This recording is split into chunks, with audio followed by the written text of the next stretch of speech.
აფხაზეთის ავტონომიური რესპუბლიკის მთავრობის მხარდაჭერით და ჯანმრთელობისა და სოციალური დაცვის სამინისტროს ორგანიზებით ჩაფიძის გულის ცენტრში აფხაზეთიდან დევნილ ბენეფიციარებს უფასო სამედიცინო გამოკვლევები ჩაუტარდათ. აღნიშნული აქციის ფარგლებში განსაკუთრებული ყურადღება დაეთმო ქრონიკული სისხლის მიმოქცევის დაავადების მქონე პაციენტებს, რომლებმაც სრული კარდიოლოგიური მომსახურება მიიღეს. გამოკვლევების მიმდინარეობას აფხაზეთის ავტონომიური რესპუბლიკის ჯანმრთელობისა და სოციალური დაცვის მინისტრი ბესიკ კუსიდი და ჯანდაცვის სამინისტროს წარმომადგენლები დაესწრნენ.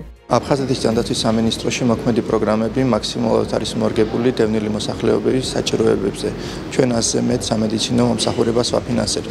თუმცა თბილისის წამყვან კლინიკებთან მსგავსი თანამშრომლობა ჩვენს დევნილ საზოგადოებას შესაძლებლობას აძლევს მაქსიმალურად სწრაფად და ეფექტიანად მიიღონ საჭირო სამედიცინო სერვისები. მომართვიანობა მაღალია და შესაბამისად აფხაზეთის ჯანდაცვის სამინისტრო მომავალშიც გააგრძელებს მსგავს აქციებს. მე-10 წელია ტარდება პერმანენტულად ჩვენი დევნილებისთვის მსგავსი პრევენციული ღონისძიებები, რადგან მოგეხსენებათ, რომ გულთან დაკავშირებული ეს პოტენციური საფრთხების შექმნის მაღალი რისკის გათვალისწინებით მსგავსი ტიპის აქციებს ძალიან დიდი წვლილი მიუძღვის იმისათვის, რომ თავიდან ავირიდოთ ის გართულებები, რომელიც ახასიათებს გულსისხლთა სისტემის დაავადებებს.